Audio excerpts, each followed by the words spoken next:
Aha, me hearties! That joke happened twice, everybody. Someone, I'm not going to name who, forgot to press the go live button. But we're not going to name names around here. That's not how we do things. Welcome to episode 9 of INGames with myself and Andy, as always. And we have a super special episode for you this week because we are joined by the one and only Dr. Joe Twist, CEO of the UK Interactive Entertainment UKIE Games organisation. Is that right? That's right. You missed the OBE, but she's not annoyed about that. Sorry. Dr. Joe Twist, OBE, CEO of the UK Association for Interactive Entertainment, also known as UKIE, to the lay people like us.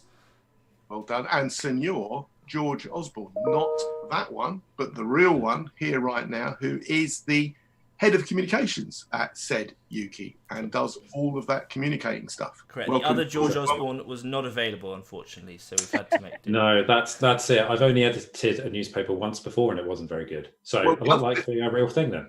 Yeah, the other George Osborne, of course, has got 6 jobs, so he's probably a bit busier than we are. Yeah, a little bit. And mine was just a student newspaper. It didn't really count anyway. We were just gossiping about. Exactly. It's not the same thing, right? You know, it's all fine. Sorry, Spike. I know you're attempting to keep this as a serious conversation. The good news is I've tested. It's working. So we're actually good. We're live this time. Interweb. Absolutely. Great to see interns really flourishing in this post-COVID world. Well done. Brilliant. Thank you. Thank you very much. Right. Now, I think it would be good just to quickly understand from Joe and George, what do you do and what does UKIE do? Just give the audience a little bit of an insight, please. So UKIE is a trade body and we are here to nurture the industry. We're here to advocate on behalf of the industry. And by the industry, of course, we're a global industry, but we mainly are concerned with making the UK the best place in the world to make, sell and play games. So that's kind of our mission.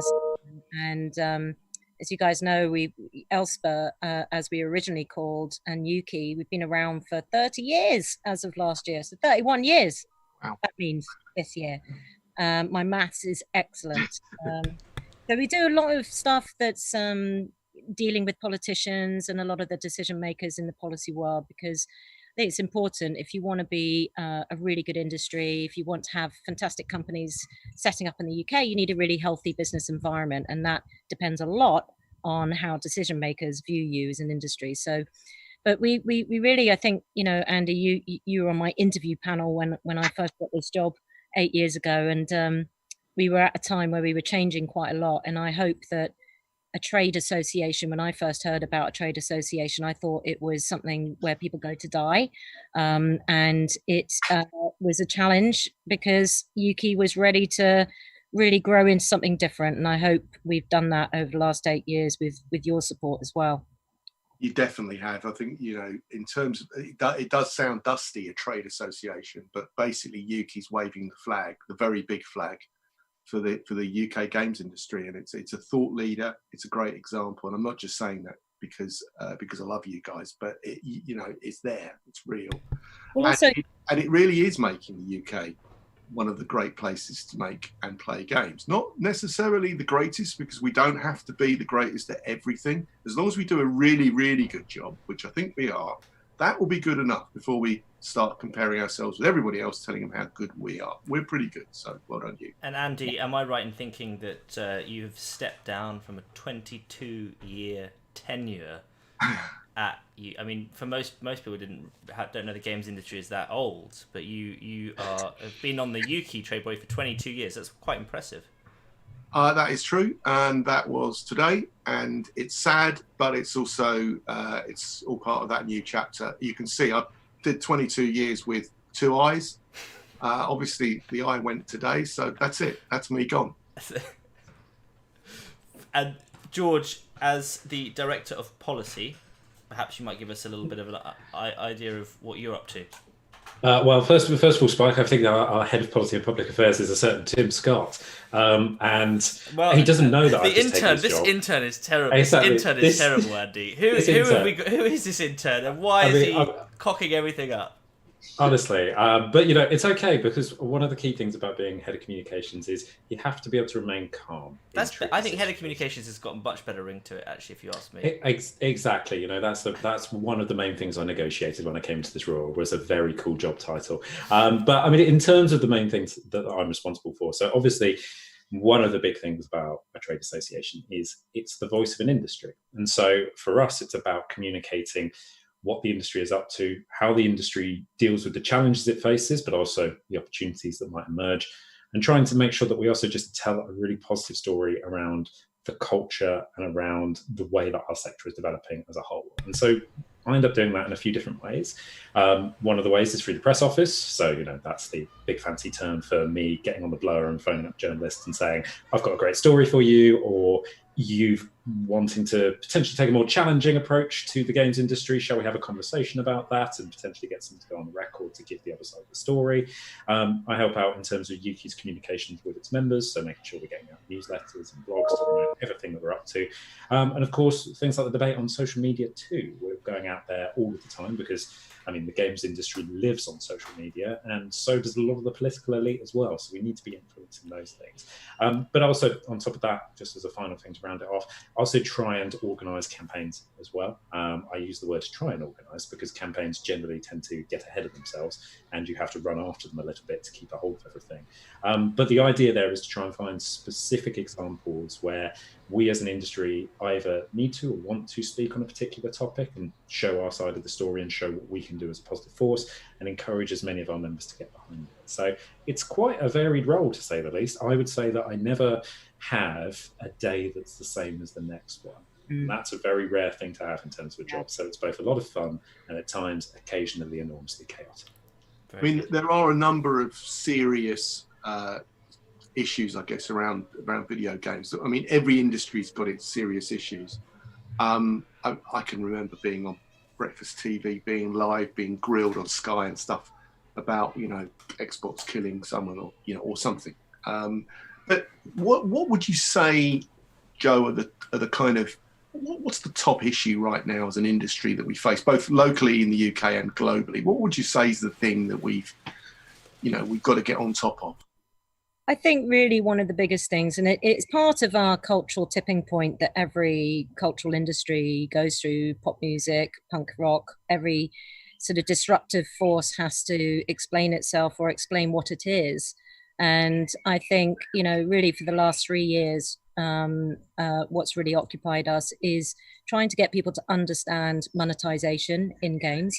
You know, if you look at other creative industries like film or television, there aren't nearly as many different kinds of business models and monetization opportunities as there are in games. And it's a complex territory. And even within the games industry, it's very difficult to keep up. You know, if you're working on a mobile game, it's very different really to working on a AAA kind of console premium title, although those things are changing. But, you know, it's this complexity, which we call innovation, it's disruption. But trying to articulate and educate decision makers, particularly the press. You know, the press, I used to be a journalist. I know what it's like, especially online journalism. You need to get that headline and you need to get that story out. And, you know, it really is a challenge to try and educate these decision makers and trying to draw the line in the sand between what might be one technique or feature of a monetization or a business plan or a business model compared to another. So I would say it's that, but, you know, I think, and this is why we need the whole industry to be feeding into these kinds of educative, I guess, efforts. And it's demystifying it and trying to really get that balance right between this is innovative, but also we do care about players. You know, we are nothing without our players. So we are very different to a lot of industries that particularly decision makers and the press are used to dealing with. I think that is one of our biggest challenges. That's really interesting. I think that isn't what I expected you to say, actually. So that's brilliant, because I think it marks us completely differently as an industry, for what it's worth, from all of the other creative industries, because we do have so many ways to both consume and pay for, in one way or another, the content that we consume. I mean, I was explaining to someone over lunch that, you know, it's like free to play is a bit like watching Coronation Street on an electricity meter. You know, if you want to watch a bit more, it's going to cost you something. Okay, It's that sort of thing. Yeah. And I think it's difficult. I think it's very difficult for the members of the press to understand this stuff. I think it's difficult as well, because if you're a parent and you don't play games yourself, sometimes, you know, I think there's this real kind of education in terms of the digital world and what we attribute or what we're used to attributing value to. So my pair of glasses has a value. I can hold it, I can buy it, sell it. There seems to be still this sort of nascent cultural bias within society about what a digital item, that digital version is. You know, so in a game, I really want that costume, or I want that skin, or I want that weapon, or I want that hat, or I want that house, or I want whatever, and I will buy it. Yeah. And I think but I think that's absolutely going to change. But at the moment, I think there's just this real, you know, we are rattling the cages of other creative industries in some ways as well. You look at the Travis Scott and all the other kind of Fortnite events happening there during lockdown. I think, you know, games have really been very much in the spotlight as this new canvas for entertainment for a new generation. Yeah. And that requires a lot of disruption in previous conventional business models for other entertainment media. Totally agree. I think that's really fair, but I think as well, because there's still a bit of a nascency to some of the technologies and the tools and the way that game publishers and developers are exploiting or delivering their games, it doesn't mean we're always going to get it right, and there may be some things that people get wrong and it iterates upon. I think monetization is a really interesting example of that. Like we have seen I've been in the industry now for about 10 years, and I have seen 5 iterations of monetization in 10 years, which other industries would take 100 years, right? So we started with box products, then we saw season passes, you know, with the Oblivion or the Elder Scrolls, where it was actually on the disc, but you then had to pay extra to access it. Then we had MTX, then we had a DLC, then MTX, then games as a service, free to play, and now back around Stadia and what they're doing with subscription models. So there's been a lot of trial, a lot of error, and some people have got it wrong. But I think that's what really, you know, I call this job addictive, because, as George said, you know, it's there's something new almost every week, you know, that we have to deal with. And I love that fast pace. I love working in that kind of environment. As a journalist, I was always like, I love that. Not everyone does. But I think, you know, that's what's so exciting, because we're problem solvers. We're creators and technologists, and we're innovators, and we're constantly pushing. We want to grab onto that new thing or try something different. You know, we're used to, that's what you're built to do, that as a game developer almost, you know, so it's so exciting. And I love that agility of the industry and the responsiveness, because if the fans and the players don't like it, they will certainly let you know. Yeah, I'm just, that's really, really interesting, because I've always felt the games industry, is a young industry, okay? And in truth, it's been around for about 40 years, but in reality, it's mid-80s, which is 35 years ago. But I think it's young because it's always innovated. It's the sort of Trotskyite, it's a permanent revolution in the games industry. You haven't got the time to really ever dwell, because someone and something is going to come along and eat your lunch, and that's it. And it's very, very competitive, but it's also very collaborative, and it's very new. There's so many new, bright inventions literally happening globally now. And, you know, when I'm sort of talking to young people about what a great industry is, you know, we're so lucky to be in it and to be making a living from it. But it's massively competitive because it's global from the get-go. This is the thing that we are ahead. You know, we've seen this coronavirus, COVID-19, it's pushed everybody out of offices. It's pushed them pretty much to their homes, and whatever those are, you know, there's all different circumstances and challenges. But we've proved that we're able to be fairly resilient. We're able to cooperate and collaborate online where we live. And we're still socially pretty aware of what we're doing. And we're creating, I mean, during this crisis, we're creating still creating our products. We're probably not as efficient as we would be in studios together, but most people have probably enjoyed the lack of wasting time getting to those studios. Yeah, I mean, most studios and businesses have told us that productivity, and we've got a bit of research that we're just about to sort of, circulate, but productivity has been around 80 or 90% across the board. And that's not to say it will stay that way. And I think our job is to be, you always said to me, Andy, when I first started, that trade body, UKIE should always be on the shoulder of the industry and doing that lookout job and looking down the road for some of the bumps in the road. And so that's always stuck in my head. It's always been my mantra in my head. Standing on the shoulder of giants. Yeah. And so, I think our job is to make sure that we're not kind of going, it's all been fine. It hasn't been all fine. And there will be knock-on effects and problems, but certainly the industry, when we've been in calls with ministers and other trade bodies looking after film and TV and other industries, it's been really sobering, and really depressing. Yeah. And when people are talking about bouncing back, we're kind of still already bouncing. So then what is our responsibility and our role in helping the rest of the economy, whether that be in reskilling, retraining, bringing people who've been displaced by COVID in jobs, bringing them into our industry, using their skill sets. It's a real opportunity there. And I think also with the nature of like what we're doing now, we're using Zoom, we're chatting, it's great. That gives a massive opportunity for inclusion. Diversity and inclusion like never before, because it's now possible.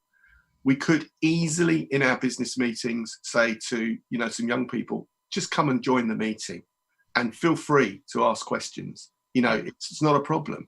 And I think that this whole, I've been talking about remote working for 25 years. I've been doing it, but nobody really was listening because we're creatures of habit. Yeah. We've been forced to do something different on very short notice. And because we had no choice as a society and as an industry and as a world, we had to get on with it. Humans are pretty good at adapting. And I think what this has done has helped everybody realize there's another way. And it's not one way or the other. It's not all in the office, all at home. It's a bit of both. And figuring out that and the inclusion and diversity opportunities that mean that you can bring young people in for, literally like an hour to say, look, you can join from your school. Work experience can be just come in, jump in these meetings, listen, ask, breathe it, feel it, see what we do. This is like an amazing opportunity, like never before. It's truly revolutionary. I totally agree. And I think in terms of the environment, in terms of more inclusivity, in terms of confidence of companies have told us that perhaps before they might have been really sort of suspicious of remote working or working from home, whereas now they have the confidence to allow that. It does allow greater flexibility, particularly for women or people who have caring responsibilities.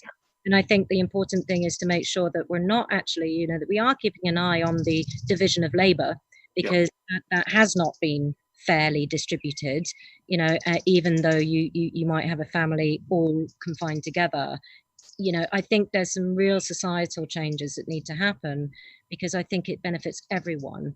And I also think about in terms of accessibility, in terms of disability, in terms of how we enable people to be able to participate in different ways through this kind of medium or this way. There's still a lot of work to be done, but I do agree with you. I think it's huge opportunities, and thinking about how you use your office space differently for those creative moments, for that creative friction that you need between teams. Well, absolutely on that, because for many years, in all the various teams that I work with, we've got offices all over the place. So many times I'd walk into an office and it would be everybody staring at a screen with headphones on, not interested in talking to anybody really, because they're too busy.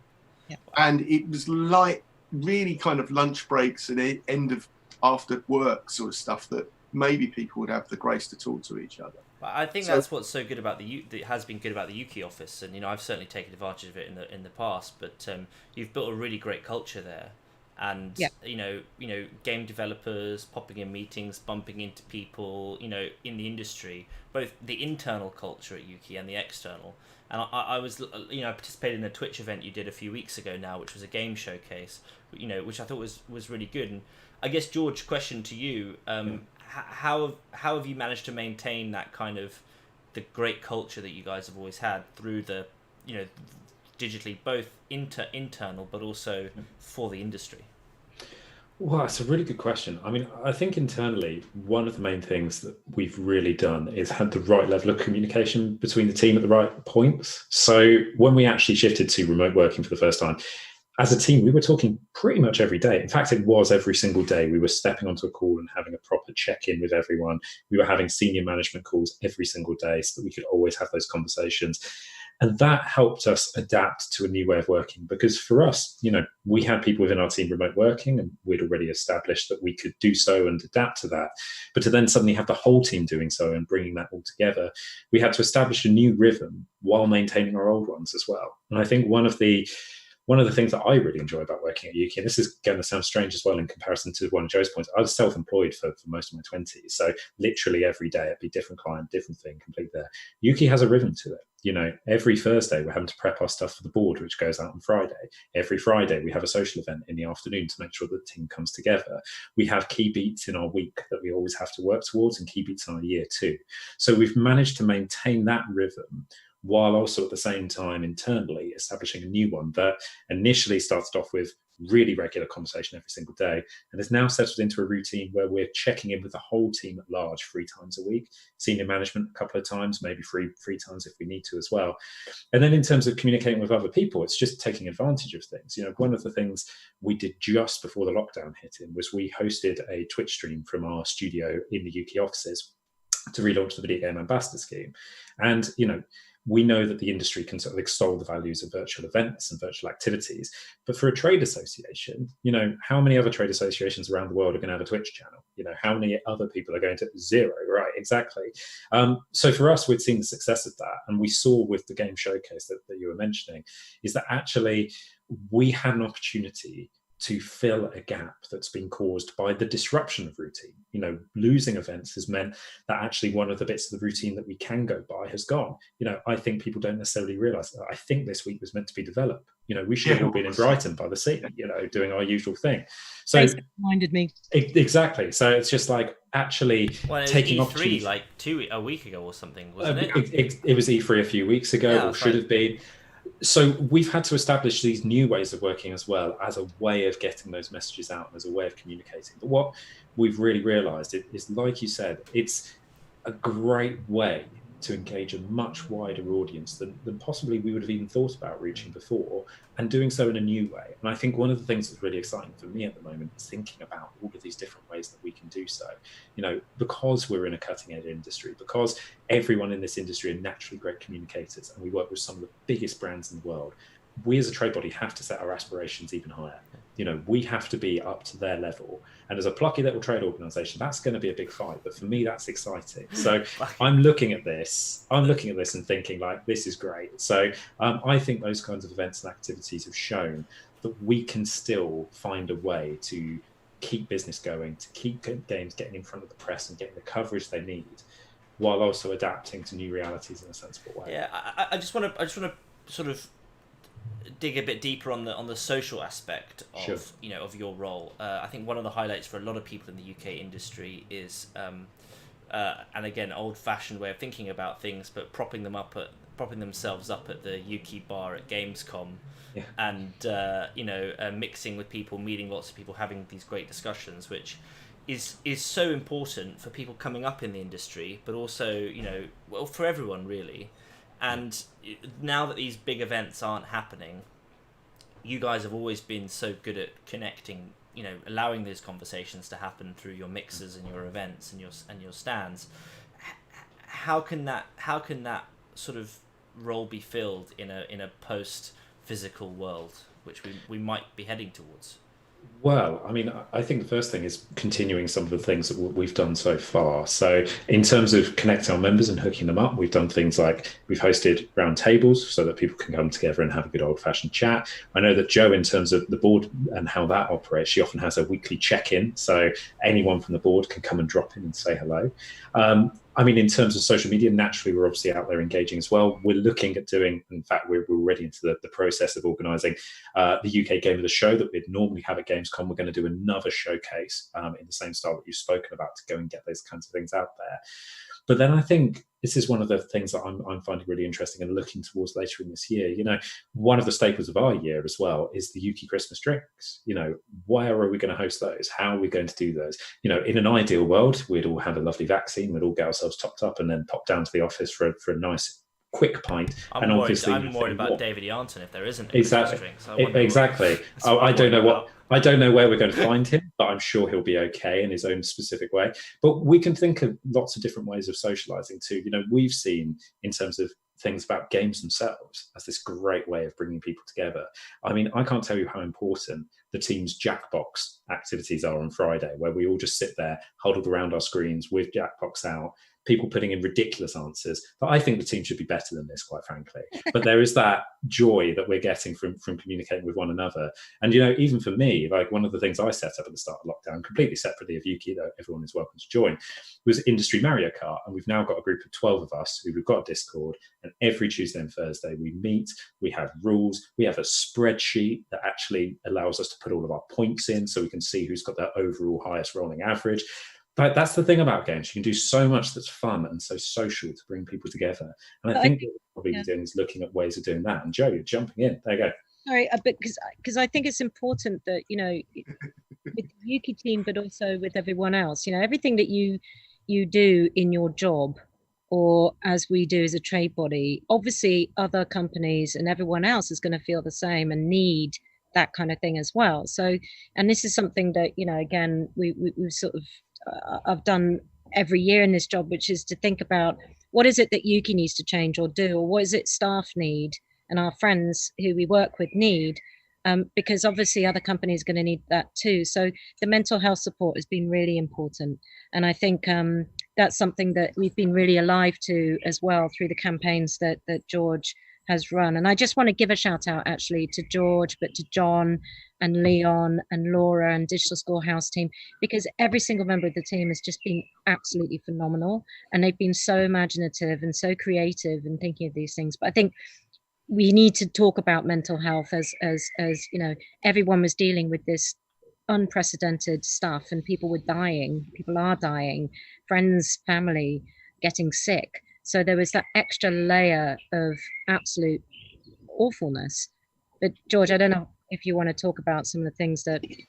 Yeah, I mean, as well, I think part of the process that I've tried to go through as well, you know, going a little bit back to what we were talking about earlier, you know, we were talking about this idea of sitting on the industry shoulder. You know, I see my role as basically being someone who's a bit of a guide, or maybe having the dialogue. You know, when I think about communication, it's two-way. So I'm trying to explain to people from the outside games. It's this big, vast, innovative, moving space that people don't necessarily fully understand. But then on the outside, they just want a bit of explanation. They want to see what the benefits are. And then when they get it, they go, of course, all right, this is fantastic. And so one of the ways I tried to do it was around mental health. You know, it's a really big issue, and it's something that's really close to my heart, is looking after people's mental health. And so, you know, we ended up speaking to government, and they ended up suggesting, well, we're running a campaign about tackling loneliness. Is there anything the games industry can do? So we launched our sort of play and talk weekend, which took place in June, where we just encouraged the industry not to do anything enormous necessarily. We weren't saying, you know, we expect you to go out and organise like a full social event, a full calendar.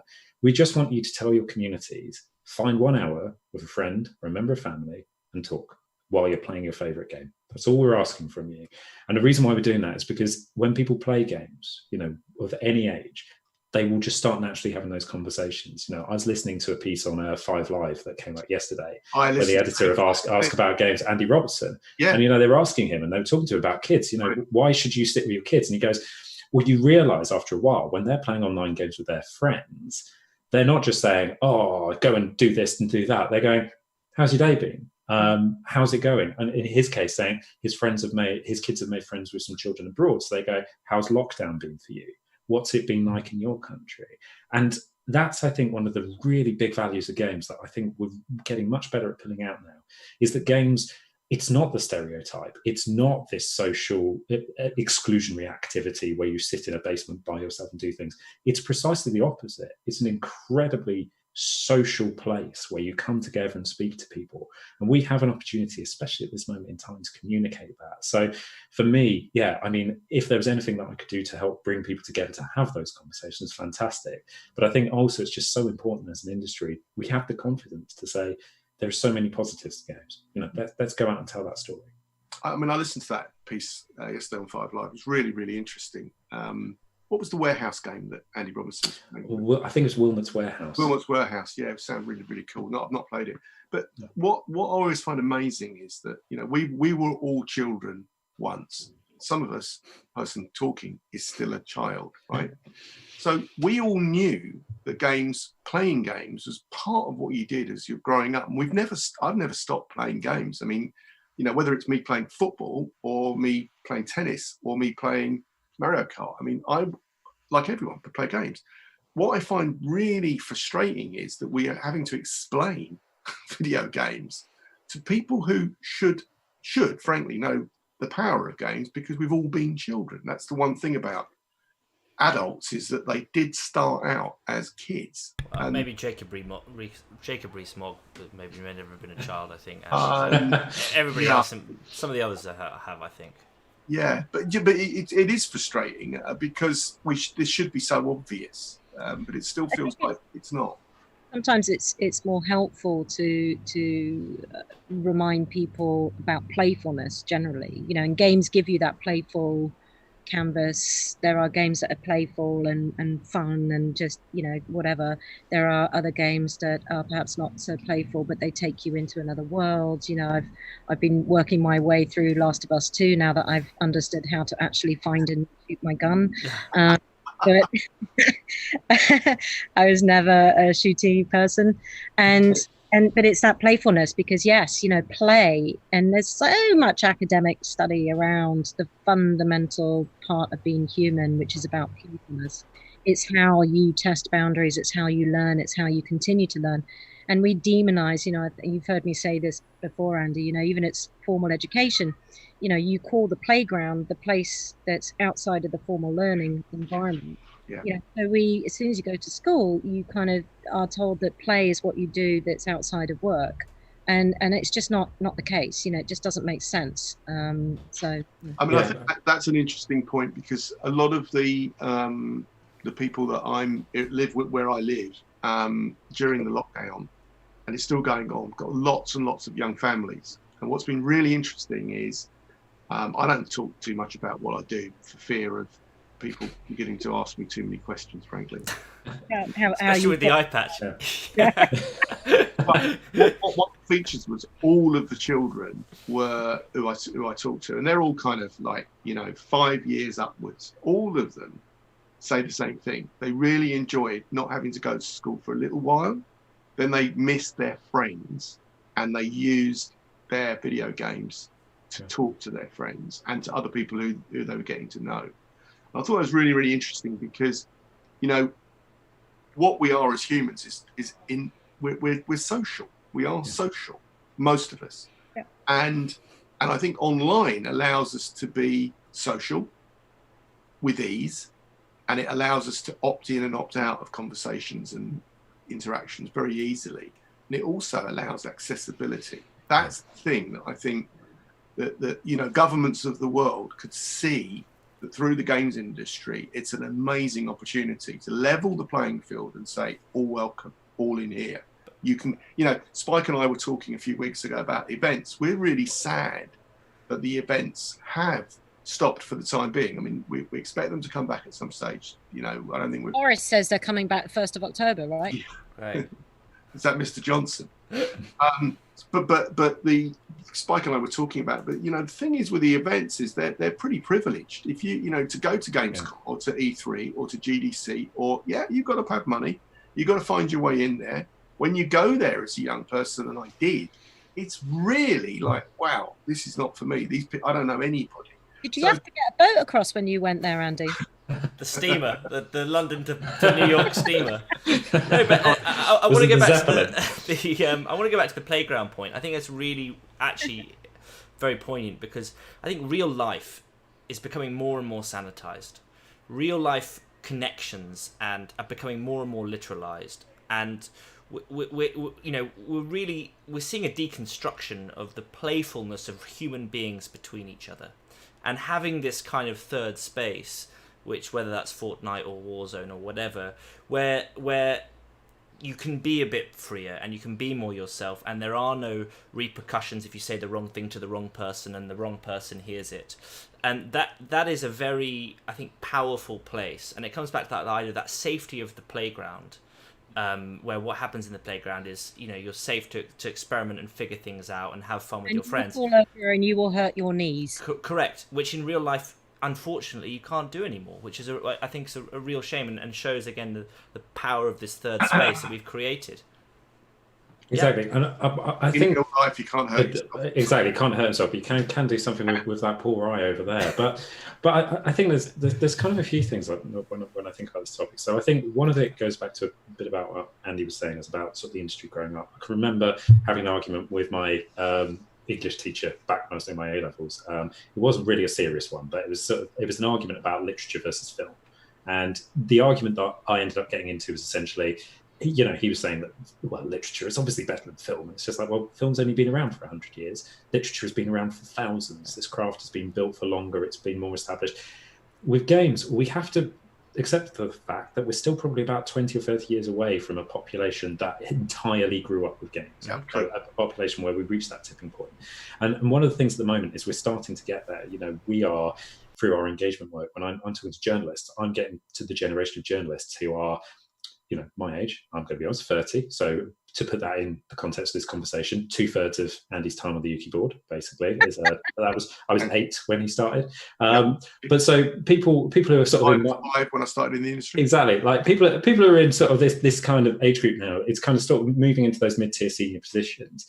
These are people who love games. They've grown up with them. They can't imagine existence without them. So what are they going to think about games in the future?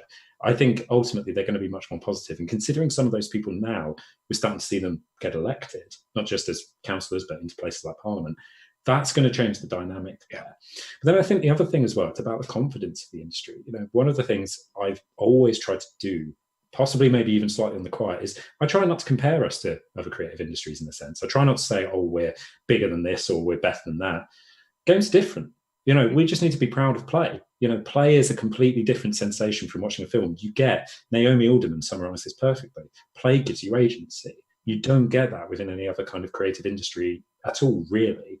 So what we need to do is we just need to have the confidence to be ourselves, to go out and talk about the value of play, talk about the value of being able to make your own choices, of being able to express yourself in your own way, in being able to socialize within a creative experience. But I think the difference there is that, so sometimes, and again, it goes back to this sort of cultural bias or misunderstanding about how we value things in the digital realm. There is no such thing as in real life and not real life. Yeah, exactly. It never has been. And this idea that, we hear time and time again, and my PhD was about this, but in chat rooms and early games, about the fact that digital spaces give you that safe permission to perform different aspects of yourselves. You said, Spike, you can be your real self. You can be a version of yourself, and that's what games are so powerful at doing, and virtual social worlds, I guess, in general, are so powerful at. It gives you permission, and we hear so many stories from people who are neurodivergent or people with social anxiety who really value these digital spaces that we call games because it feels safer. They are given permission to experiment with sides of themselves that they might not feel safe about doing in the physical world. Yeah, very good point. And I think to that point, we're seeing, anyone who, would probably agree with me that the last 10 years we've seen the gamification or the osmosis of the games industry into real world. And Instagram, in some respects, for some people is like their online avatar in a video game. And more I think as these tools and technologies permeate into real life, we're seeing people who may not even call themselves gamers, who in all actually having an avatar. Word. We don't use the word gamer precisely for that reason. Don't you? Okay. I'm a gamer, Joe. I'm a gamer. You free to ascribe that to yourself. I identify as a gamer.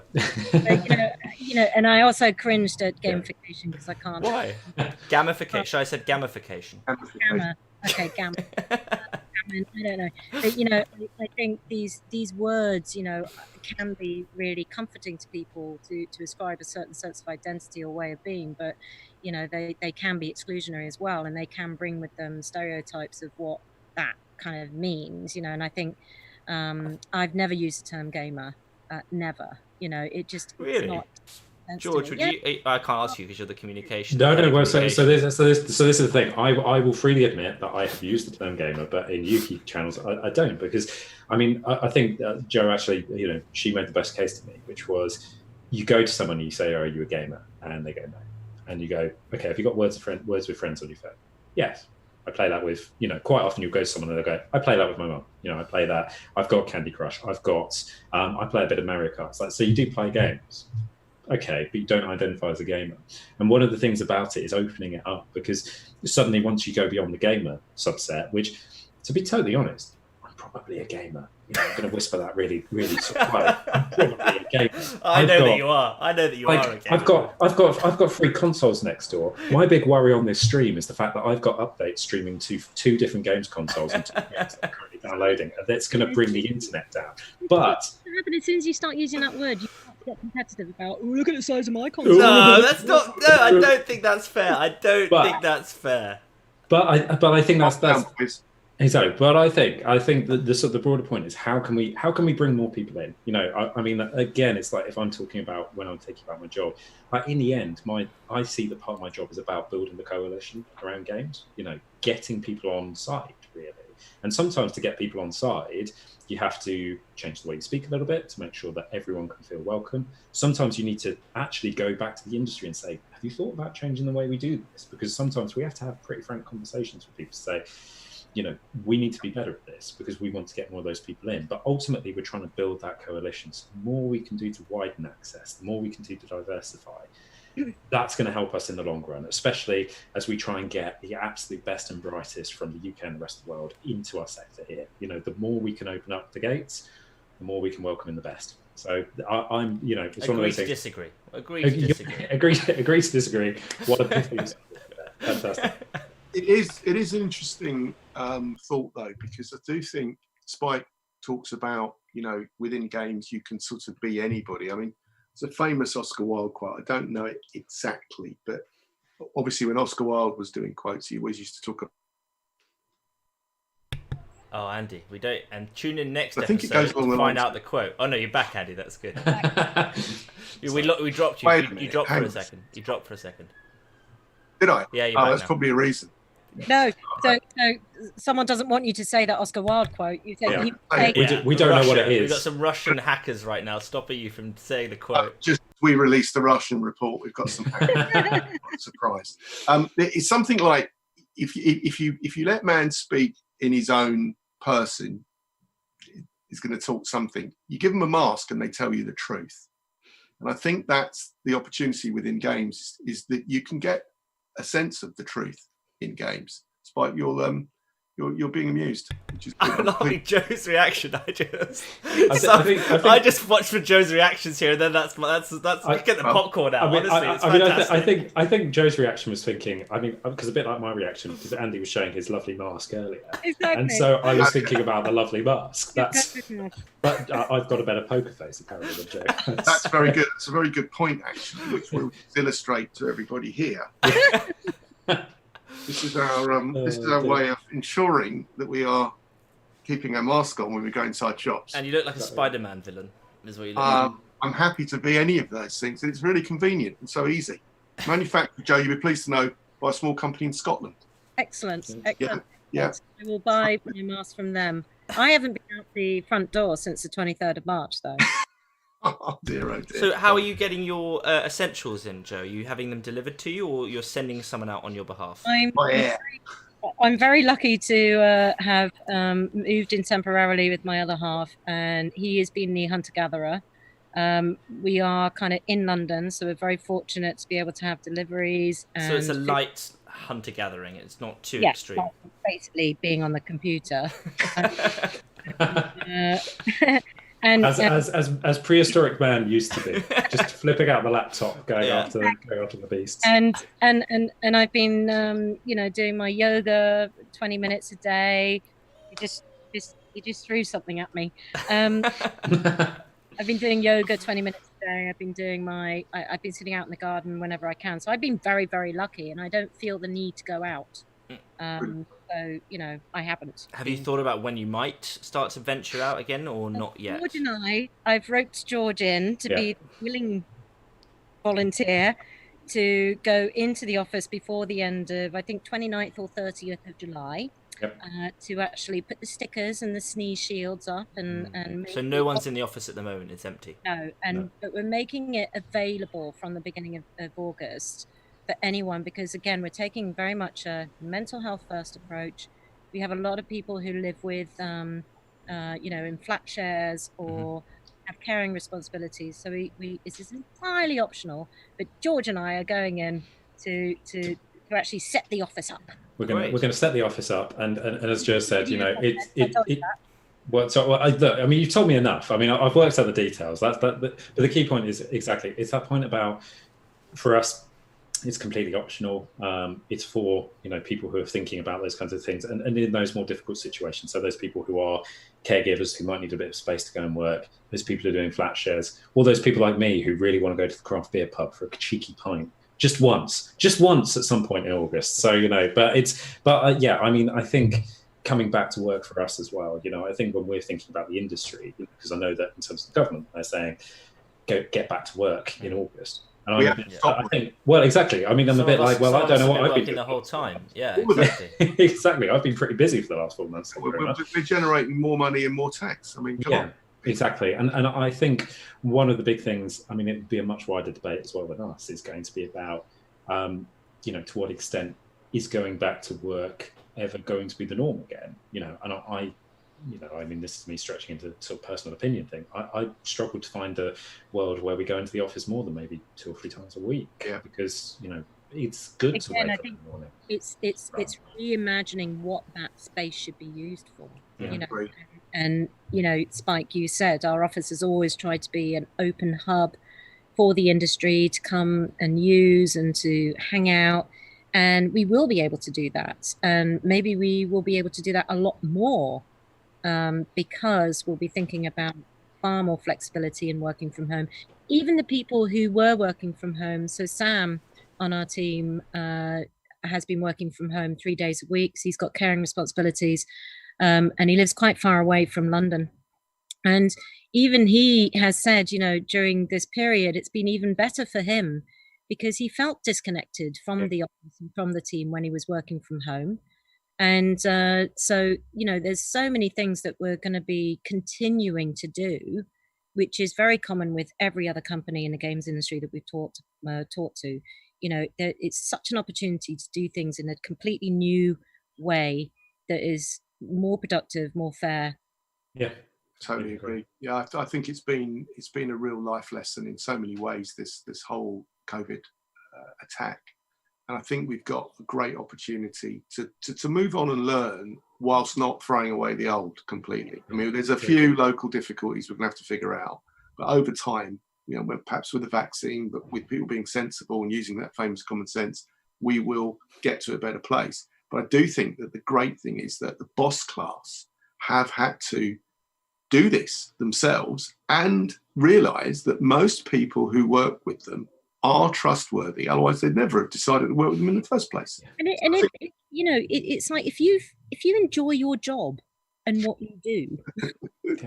Yeah, exactly. If you enjoy your job, what you do, give and have sort of like a clear direction and a shared sense of goal. Because I mean, it's been one of the things that I've most enjoyed is the fact that, I mean, I think like we've done more I feel like we've done even more. And I mean, I mean, let's be straightforward here. We're busy people. I mean, you know, we're all working really hard all year round. But during this, I've just been absolutely staggered by how much people have been doing, because people are passionate and they're driven. And if you trust them, like, you will get even more out of them. But I think one of the other things as well that's really important is, I think it's made everyone a little bit more human.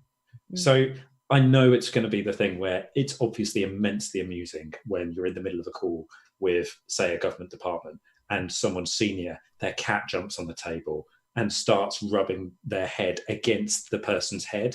Like, that's obviously amusing. But the thing is it's also just a leveler. You know, you sit there and you speak to people and you see into their homes. You have calls disrupted by kids. You have cats running around, and life still goes on. Yeah, I agree with you, George, 100%. I think you've seen, you know, it's now okay to be a parent at home or looking after some elderly. It's okay for that to happen, and it's okay not to have a film set up so you look great. I mean, you know, all that stuff means that, again, inclusion suddenly becomes much more accessible for everybody. I think that's the revolution that I don't think we've realised it yet.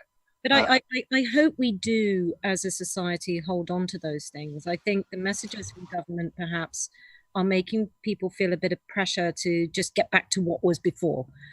Yet at the same time, government's kind of doing inquiries about what does new normal, or what does, you know, how can we take advantage of, what are the opportunities, you know, how can we change the way we do things?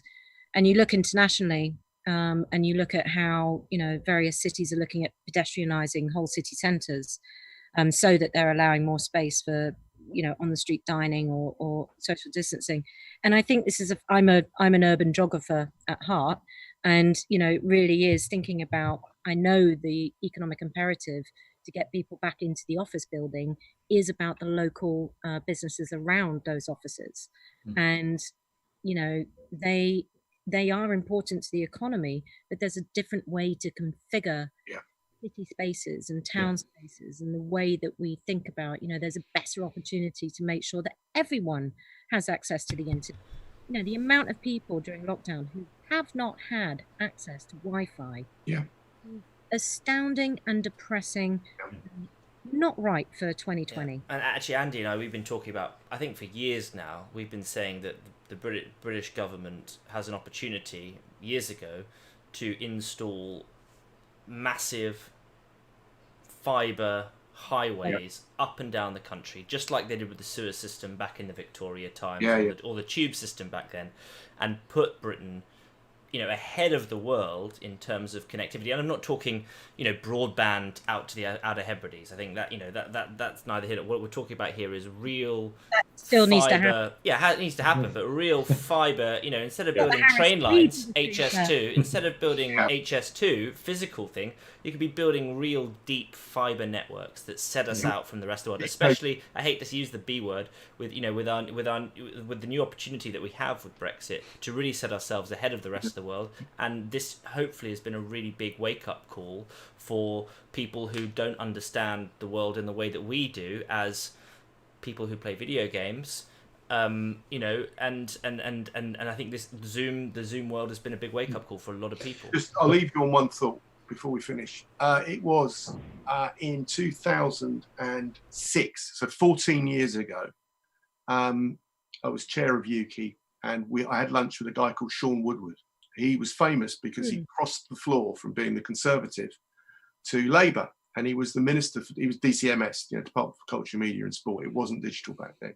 Sat and had lunch with him at the Ivy, and it was like very stilted to start with. Back then, the Ivy was something quite special as well, Andy. So it was back then, and then still looks like a harvester. And and I said to him, you know, the internet. If we were able to really focus on government investing in you know, fibre, even then, fibre pipes for all, then the internet's got the opportunity to reverse the industrial revolution, where people came from the rural areas into cities to work. We could push it back the other way. That would then suddenly open up the country, spread the wealth, and help with housing, because housing is just crazy. You know, we haven't got enough in the right places. We've got plenty of housing, it's all in the wrong places, and they're wrong because the work isn't there. This is 15 14, Andy, 15 years ago. At that time, I was at a think tank after having left the BBC, and I was at the think tank for just about a year, and then I went back to the BBC. And it was when we were arguing at the think tank that instead of the BBC spending millions on digital switchover to do all the work on the transmitters to make them digital, blah blah blah, they should be instead investing in fibre, so that you can deliver BBC and public service content through those fibre, through what we used to call IPTV. Yep. And it was because we dealt with Sean Woodward when I was at that. Yeah. And just on a point in this, in terms of like where it ties back into games as well, is that one of the things that games have done so far is shown actually the success of having a digital modern business that is based across the country. 55% of games development jobs in the UK, exactly 55% in the UK of game development jobs are based outside of London. We have 7 or 8 £60 million plus clusters now across the UK. And those businesses can all thrive with investment in fibre. And then that means that people in those communities can get jobs that are on average £83,000 in terms of gross value add to the UK economy. They are high skilled, high value jobs that are going to deliver huge returns on investment to communities and can be driven through sensible, smart investment. And if we have people, I think going back to your point, Spike, if we have people who think about fibre in the same way that Victorians thought about sewers, which was let's build them, but let's build them with enough capacity that it's a ludicrous amount that London 150 years later is still using the same system fine. If we think in that same way about internet infrastructure, it should be pretty good. Yeah, very good point all round. Very good stuff. I mean, I think the government in charge at the moment, I think they will have realised how important digital infrastructure really, really is. When you spend 120 billion plus on a railway line that won't run a train for like 10 years, and we spend a couple of billion on our fibre to rural fibre, for example.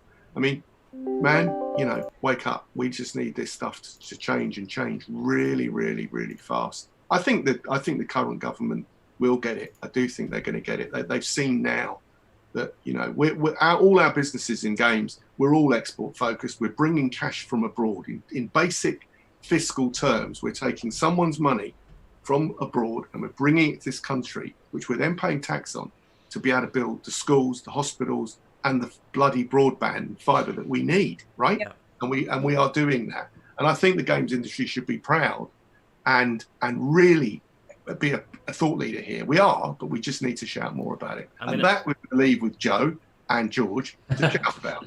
Yeah, and look, I'm going to leave us with one thought, if I may, before we leave. I'm fortunate enough to work for a venture capital firm that invests in video games and game studios. We're actually named after a character in Neil Stephenson's book, Snow Crash, which was written in 91, I believe. The final scene of that, there's a helicopter that's leaving the raft as they're all trying to get out of Dodge when everything's falling around them. And the biggest, richest, most powerful man in the world is the guy that owns the fiber optic cables all around the world. They get into the helicopter and another gentleman gets and he says, whoa, who are you? You can't come in this helicopter. He goes, oh no, it's all right. He's the president of the United States. He should be allowed. He goes, okay, fine, you can come in. That even in in this dystopian world, the president of the United States was a nobody in the eyes of these kind of fiber optic hey, listen, kings. The future is the present. It's here. It's here. Dr. Joe Twist, OBE, thank you very, very much. George Osborne, thank you very, very much for joining us. And as always, it's been a pleasure. And thank you very much for your time.